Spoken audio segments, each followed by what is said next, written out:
अभी हाल में ही हम लोगों ने प्रधान सेवक महोदय की बात तो सुनी ही है, और उनकी बातें मानने के बाद आजकल हम लोग अपाहिज या विकलांग जैसे शब्द भी इस्तेमाल नहीं करते, हम लोग दिव्यांग कहते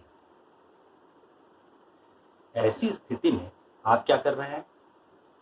किसी प्रेम दिवस के फैक्ट चेकर को आप गंजा बुलाना शुरू कर देते हो, या फिर यौन दुराचारों के अभियोगी उसके किसी चेले को आप कभी पंचर पुत्र कभी झबरा बुलाएंगे।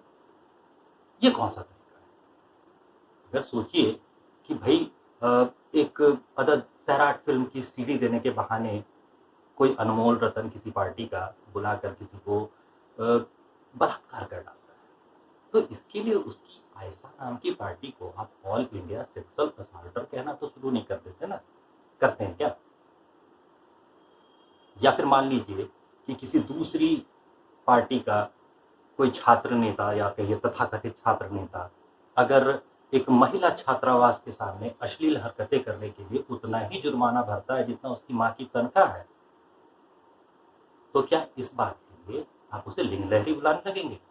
नहीं, ये तो बहुत ही गलत बात है।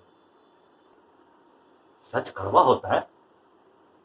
बचपन में हम लोगों को जो संस्कृत सुभाषित पढ़ाए जाते थे उनमें भी कहा जाता था सत्यम ब्रूयात प्रियं ब्रूयात, लेकिन उसके अगले ही वाक्य में बताया जाता था अप्रियं सत्यम कदापि न ब्रूयात। बुरा लगने वाला सच बिल्कुल नहीं बोलना चाहिए। आप बुरा लगने वाला सच कैसे बोल सकते हैं? अब माना कि पुराने ज़माने में जो अजीब से घुंघराले बालों वाला विग लगाए हुए फिरंगी दौर के नील लहसुन दिखाई देते थे, उन विग्स के पीछे की जो कहानी है वो सिफिलिस से जुड़ी हुई है। ठीक है कि लुई 13वें के दौर में इस किस्म के विग फैशन में आए थे क्योंकि उस सिफिलिस नाम की बीमारी में बाल गुच्छों में झड़ने लगते थे, साफ साफ पता चलता था कि क्या हो रहा है। तो इस गुप्त रोग को छुपाने के लिए ये विग लगाया जाता था, उसमें घुंघराले घुंघराले बालों के गुच्छे होते थे। 1673 में जहाँ पेरिस में 200 ही विग बनाने वाले होते थे, वहाँ 1765 आते आते 800 विग बनाने वाले होते। तो ऐसे विग का क्या इस्तेमाल होता था वो सबको पता है, लेकिन अब आप कहेंगे घुंघराले बालों के गुच्छे और ऐसी चीज की याद दिलाएंगे जो इतिहास की बात हो गई, ये ना, ये ठीक है, बिल्कुल ठीक।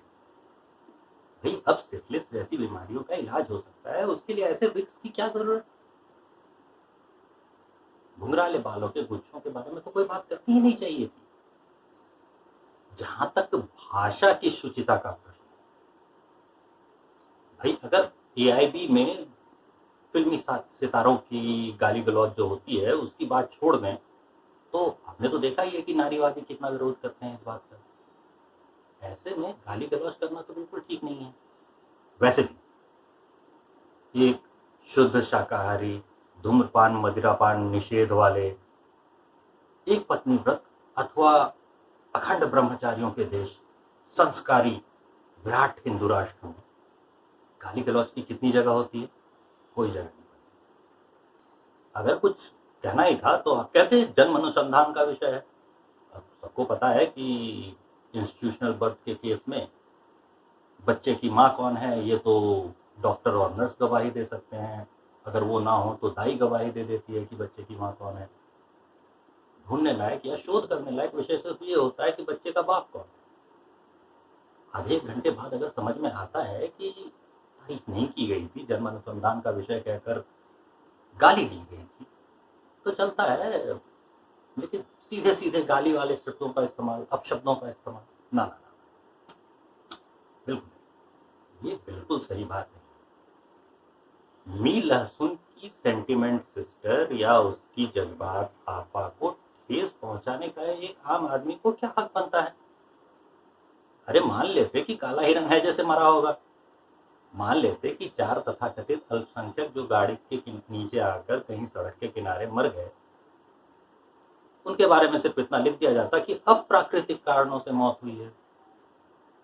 क्या हो? कौन सा पहली बार हो रहा है हमारे देश में? एक भूतपूर्व राष्ट्रपति के खानदान से जुड़े हुए आदमी के लिए तो पूरी फिल्म बनी थी यहाँ पे, नो वन किल्ड जैसे का, और वो भी जेल में बैठकर शादी करने में कामयाब हो गए। आप तो जेल से चिट्ठियां नहीं भेज सकते, फकिंग आम आदमी। आपकी इतनी हिम्मत कि आप मी लॉर्ड से सवाल करें। मी लॉर्ड से तो क्या, आप मी लहसुन से भी सवाल करने के लायक नहीं है। यहाँ औसत मुकदमे जो होते हैं वो 12-14 साल चलते हैं, और ऐसे में तारीख पर तारीख वाली फिल्मों की बात जो है आप याद दिला देते हैं, वो भी यूट्यूब वीडियो बना के। कैसे चलेगा ऐसा?